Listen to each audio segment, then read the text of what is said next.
Friends, आप सभी का श्री कृष्ण क्लासेस कादीपुर के यूट्यूब चैनल पे हार्दिक स्वागत है। आज हम आप सबके बीच में 28 जनवरी 2025 के करंट के प्रश्नों की श्रृंखला को डिस्कस करेंगे।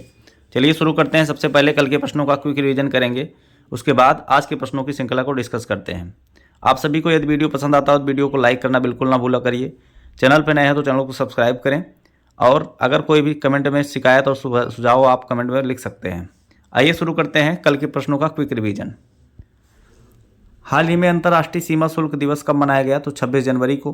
हाल ही में स्वामित्व योजना के तहत संपत्ति कार्ड वितरित करने वाला पूर्वोत्तर का पहला राज्य कौन सा बना? मिजोरम।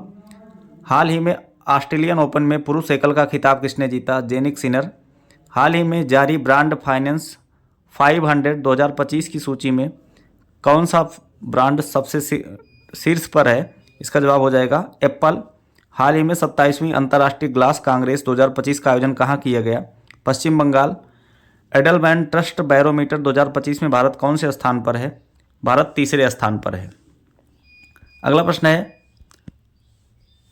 हाल ही में गंभीर रूप से संकटग्रस्त श्रेणी में शामिल और वर्ष 2040 तक लुप्त होने वाला याला ग्लेशियर किस देश में है? इसका जवाब हो जाएगा नेपाल में। हाल ही में कितने लोगों को पद्म विभूषण के लिए चुना गया है? 7 लोगों को। सागरमाथा संवाद 2025 कहाँ आयोजित किया जाएगा? काठमांडू, नेपाल में। हाल ही में कौन सा शहर दुनिया का 31 वेटलैंड शहरों की लिस्ट में शामिल हुआ है? उदयपुर और इंदौर। समलैंगिक विवाह को कानूनी मान्यता देने वाला साउथ ईस्ट एशिया का पहला देश कौन सा बना है? थाईलैंड बन गया है। तो ये रहे हमारे कल के दिन के प्रश्न। आइए शुरू करते हैं आज के प्रश्नों की श्रृंखला को। तो आज के दिन का हमारा पहला प्रश्न है, हाल ही में अंतर्राष्ट्रीय प्रलय स्मरण दिवस कब मनाया गया? इसका जवाब हो जाएगा 27 जनवरी। तो हर वर्ष 27 जनवरी को होलोकॉस्ट से पीड़ित की याद में अंतर्राष्ट्रीय प्रलय स्मरण दिवस के रूप में मनाया जाता है। इंटरनेशनल होलोकॉस्ट रिमेंबर्स डे के रूप में मनाया जाता है। इस स्मारक दिवस की घोषणा संयुक्त राष्ट्र द्वारा 2005 में की गई थी और तब से यह हर साल 27 जनवरी को मनाया जा रहा है। बात करते हैं क्या हुआ था उस दिन। तो द्वितीय विश्व युद्ध के दौरान एक नरसंहार हुआ जिसमें नाजी जर्मनी ने अपने सहयोगियों की सहायता से 1941 से 1945 के बीच यूरोप में यहूदी आबादी के लगभग 2/3 यानी 6 मिलियन यूरोपीय यहूदियों की व्यवस्थित रूप से हत्या कर दी। संयुक्त राष्ट्र ने नाजी शासन के पीड़ितों को आधिकारिक स्मरणोत्सव के रूप में एक तारीख के रूप में और दुनिया भर में प्रलय शिक्षा को बढ़ावा देने के लिए 2005 से यह दिन निर्धारित किया। ठीक है, तो इसीलिए जो है मनाया जाता है प्रलय स्मरण दिवस। आइए देखते हैं जनवरी माह के प्रमुख दिवस को। 1 जनवरी 2025 को DRDO ने अपना 67वां स्थापना दिवस मनाया। 1 जनवरी वैश्विक परिवार दिवस। 2 जनवरी विश्व अंतर्मुखी दिवस। 3 जनवरी सावित्रीबाई फुले की जयंती। 4 जनवरी विश्व ब्रेल दिवस। 5 जनवरी राष्ट्रीय पक्षी दिवस। 6 जनवरी विश्व युद्ध अनाथ दिवस। 8 जनवरी पृथ्वी परिभ्रमण दिवस। 9 जनवरी प्रवासी भारतीय दिवस। 10 जनवरी विश्व हिंदी दिवस। 11 जनवरी राष्ट्रीय मानव तस्करी जागरूकता दिवस। 12 जनवरी राष्ट्रीय युवा दिवस। 15 जनवरी सेना दिवस के रूप में मनाया गया। 16 जनवरी नेशनल स्टार्टअप डे। 19 जनवरी कोकबरोक दिवस। 20 जनवरी पेंगुइन जागरूकता दिवस। 21 जनवरी मणिपुर, मेघालय और त्रिपुरा का स्थापना दिवस मनाया गया। 23 जनवरी को पराक्रम दिवस मनाया गया। 24 जनवरी राष्ट्रीय बालिका दिवस। 24 जनवरी को ही उत्तर प्रदेश का स्थापना दिवस मनाया जाता है। 25 जनवरी राष्ट्रीय मतदाता दिवस। 25 जनवरी राष्ट्रीय पर्यटन दिवस।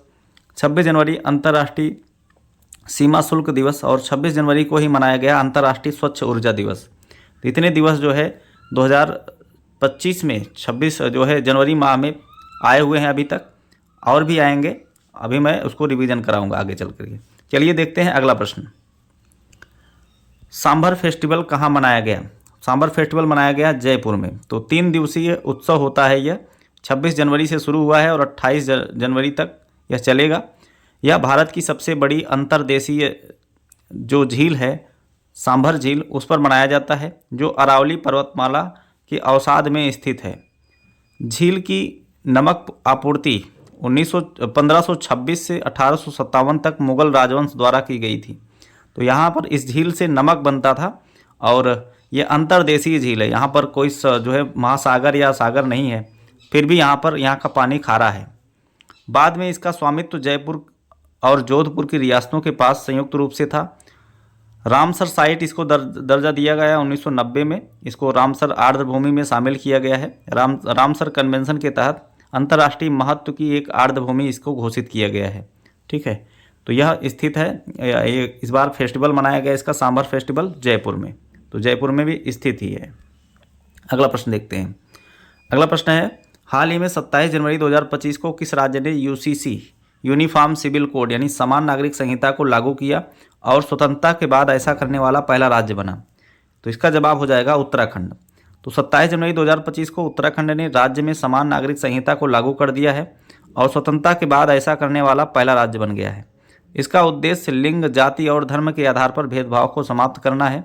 अनुसूचित जनजातियों को छोड़कर सभी नागरिक यूसीसी के तहत समान कानून के अधीन होंगे। विवाह, तलाक, उत्तराधिकार और विरासत के संबंध में समान कानून होंगे। भारतीय संविधान के अनुच्छेद 44 में यूसीसी का उल्लेख किया गया है। उत्तराखंड में 27 जनवरी को समान नागरिक दिवस के रूप में भी मनाया जाएगा।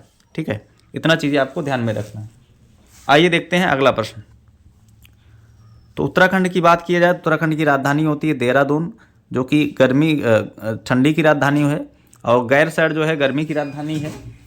मुख्यमंत्री हैं पुष्कर सिंह धामी और राज्यपाल हैं गुरमीत सिंह। टिहरी बांध भारत का सबसे ऊंचा बांध है जो कि भागीरथी नदी पर स्थित है। Jim Corbett national park Uttarakhand में है, यह भारत का सबसे पुराना नेशनल पार्क है। राजाजी टाइगर रिजर्व उत्तराखंड में है। राजाजी राष्ट्रीय उद्यान भी है। फूलों की घाटी, गंगोत्री राष्ट्रीय उद्यान, गोविंद राष्ट्रीय उद्यान, फूलदेई त्यौहार मनाया जाता है यहाँ पर। मक्खन महोत्सव मनाया जाता है, अंडूरी महोत्सव मनाया जाता है और हरेला उत्सव मनाया जाता है। ठीक है, आप लोग कमेंट बॉक्स में बताएंगे हरेली त्यौहार कहाँ मनाया जाता है। हरेला उत्तराखंड में मनाया जाता है, तो हरेली कहाँ मनाया जाता है? माना, नीति और लिपुलेख 3 दर्रे स्थित हैं उत्तराखंड में। आइए देखते हैं अगला प्रश्न। अगला प्रश्न है, महिला हॉकी इंडिया लीग 2024-25 का पहला खिताब किसने जीता? तो इसको जीत लिया है उड़ीसा वॉरियर्स ने। तो उड़ीसा वॉरियर्स ने यहाँ पर बंगाल टाइगर्स को हरा करके यह खिताब जीत लिया है। ठीक है, और ये पहली बार आयोजित किया गया था महिला हॉकी इंडिया लीग। अभी पुरुष वाला चल रहा है, उसको भी कंप्लीट हो जाएगा तो उसको मैं रिवीजन कराऊंगा।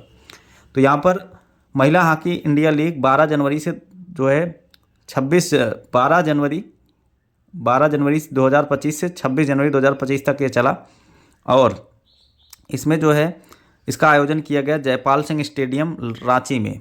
इसमें 4 टीमों ने हिस्सा लिया था। चैंपियन बनी है उड़ीसा वॉरियर्स, और किसको हरा करके? तो सुरमा हॉकी क्लब को हरा करके। तीसरे नंबर पर रहा जो है बंगाल टाइगर। ठीक है, तो इसमें 13 मैच खेले गए और सर्वश्रेष्ठ खिलाड़ी चुनी गई हैं ज्योति रमावत, और सबसे ज़्यादा गोल चार्लोट एंगलबर्ट ने किया है। ठीक है, इतनी चीज़ें आपको यहाँ से याद रखनी है। अभी पुरुष वाला हो रहा है, वो समाप्त हो जाएगा तो मैं इसको कराऊंगा। तो इसको जीत लिया है उड़ीसा वॉरियर्स ने। अगला प्रश्न देखते हैं। अगला प्रश्न है, हाल ही में किसे ICC women ODI cricketer of the year 2024 चुना गया? तो इसका जवाब हो जाएगा स्मृति मंधाना। तो वुमेन में चुना गया है स्मृति मंधाना को ICC women ODI cricketer of the year. बात करते हैं, यहाँ पर मेंस में चुना गया है अजमतुल्ला कामराजी को। अजमतुल्ला कामराजी जो है अफगानिस्तान के खिलाड़ी हैं। इनको जो है men's ODI cricketer of the year चुना गया है, और महिला में चुना गया है स्मृति मंधाना जो कि इंडियन है। इन दोनों का नाम आप लोग याद रखिएगा। अभी देखिए 2 दिन पहले मैंने कराया था men's T20 cricketer of the year, तो इसको चुना गया है अर्शदीप सिंह को। और women's T20 cricketer of the year Amelia Kerr को चुना गया है जो कि ऑस्ट्रेलिया की हैं। अभी emerging men's cricketer of the year चुना गया है कमेंडो मेंडिस को जो कि श्रीलंका के हैं। और emerging cricketer of the year women's में चुना गया है एनरी डेकर्सन को, जो कि कहाँ की हैं? साउथ अफ्रीका की हैं। ठीक है, ये सारी चीज़ें आपको याद रखनी है। अगला प्रश्न देखते हैं। अब देखते हैं आईसीसी के बारे में कुछ देख लिया जाए। तो आईसीसी का फुल फॉर्म होता है इंटरनेशनल क्रिकेट काउंसिल।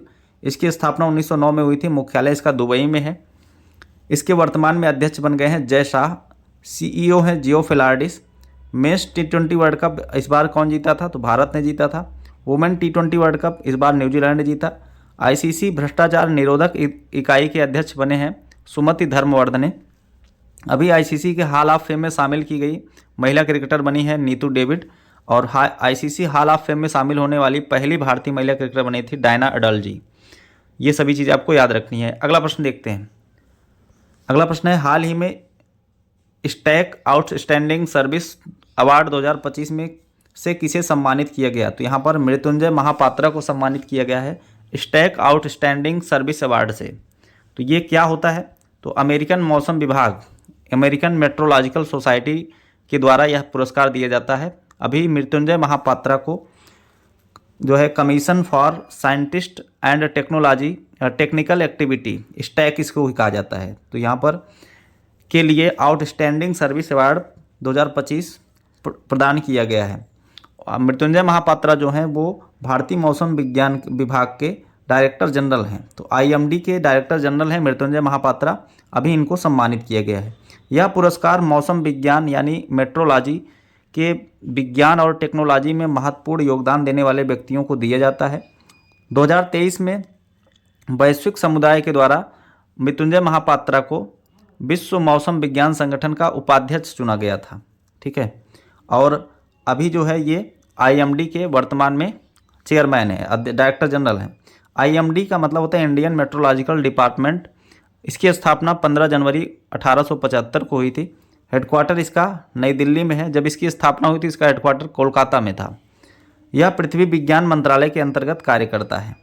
इस बार अभी आईएमडी का 150वां स्थापना दिवस मनाया गया और इस अवसर पर मोदी जी ने मिशन मौसम का शुभारंभ किया, जो कि 2 साल के लिए शुरू किया है।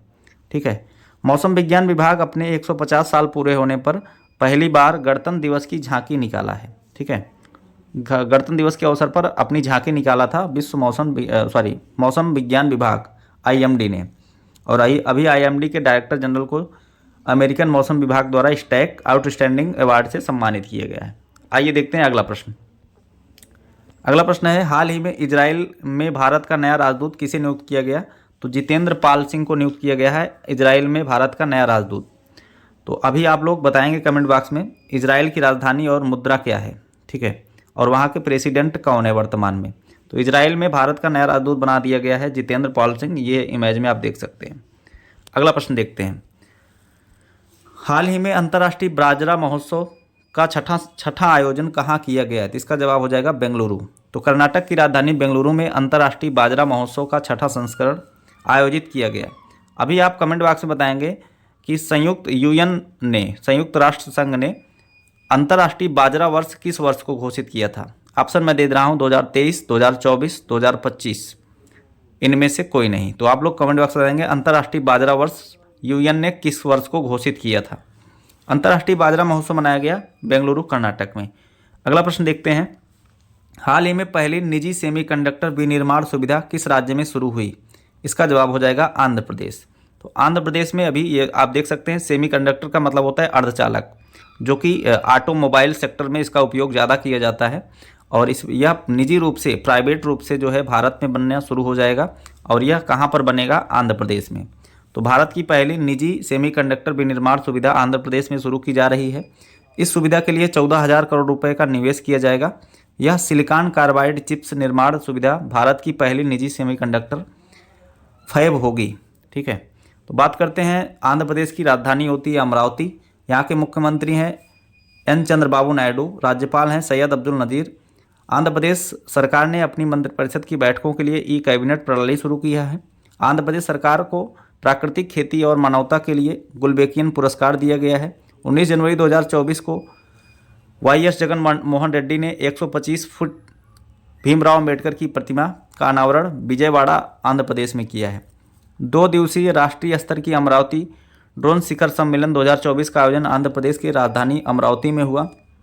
दीपम 2.0 निःशुल्क सिलेंडर योजना है जो कि आंध्र प्रदेश ने शुरू किया। आंध्र प्रदेश सरकार ने न्यायिक अधिकारियों की सेवानिवृत्ति की आयु 60 वर्ष से बढ़ाकर 61 वर्ष कर दिया है। फ्लेमिंगो महोत्सव की शुरुआत हुई है 18 जनवरी को आंध्र प्रदेश में। विश्व तेलुगु सम्मेलन का आयोजन अभी हाल ही में आंध्र प्रदेश में किया गया। ठीक है, अगला प्रश्न देखते हैं, हाल ही में कौन सी संस्था को सुभाष चंद्र बोस आपदा प्रबंधन पुरस्कार 2025 के लिए नामित किया गया? तो इसका जवाब हो जाएगा INCOIS। तो भारतीय राष्ट्रीय महासागर सूचना सेवा केंद्र को आपदा प्रबंधन में उत्कृष्ट योगदान के लिए संस्थागत श्रेणी में सुभाष चंद्र बोस आपदा प्रबंधन पुरस्कार 2025 के लिए चुना गया है। सुभाष चंद्र बोस आपदा प्रबंधन पुरस्कार की घोषणा भारत सरकार द्वारा हर साल 23 जनवरी को नेताजी सुभाष चंद्र बोस की जयंती के अवसर पर किया जाता है। 2021 में भारत सरकार ने 23 जनवरी को पराक्रम दिवस मनाने का निर्णय पहली बार लिया था। INCOIS इसका फुल फॉर्म होता है Indian national centre for ocean information service, भारतीय राष्ट्रीय महासागर सूचना सेवा केंद्र। तो यहाँ पर अभी इसको सम्मानित किया जाएगा सुभाष चंद्र बोस आपदा प्रबंधन पुरस्कार से। ठीक है, देखते हैं अगला प्रश्न। अगला प्रश्न है, हाल ही में पहले मानव पनडुब्बी अंडर वाटर सबमर्सिबल किस देश के द्वारा लॉन्च किया जाएगा? तो इसका जवाब हो जाएगा भारत। तो यहाँ पर भारत डीप ओशियन मिशन के तहत समुद्र में 500 मीटर की गहराई पर पहली बार मानव युक्त जल पनडुब्बी का संचालन करेगा। भारत डीप ओशियन मिशन के तहत 500 मीटर की गहराई में अपनी पहली मानव युक्त पनडुब्बी का संचालन करेगा भारत। ठीक है, इसको आप लोग याद रखिएगा। तो मानव पनडुब्बी ये होगी, ये भारत के द्वारा संचालित की जाएगी और ये पहली बार होगा। ठीक है, अगला प्रश्न देखते हैं। तो बस आज के दिन के करंट की प्रश्नों की श्रृंखला यहीं पर समाप्त होती है। आपको वीडियो कैसा लगा एक बार कमेंट बॉक्स में ज़रूर बताएंगे। वीडियो पसंद आया तो लाइक करिए, ज़्यादा से ज़्यादा लोग पास शेयर करिए। मिलते हैं नेक्स्ट वीडियो में। Thanks for watching.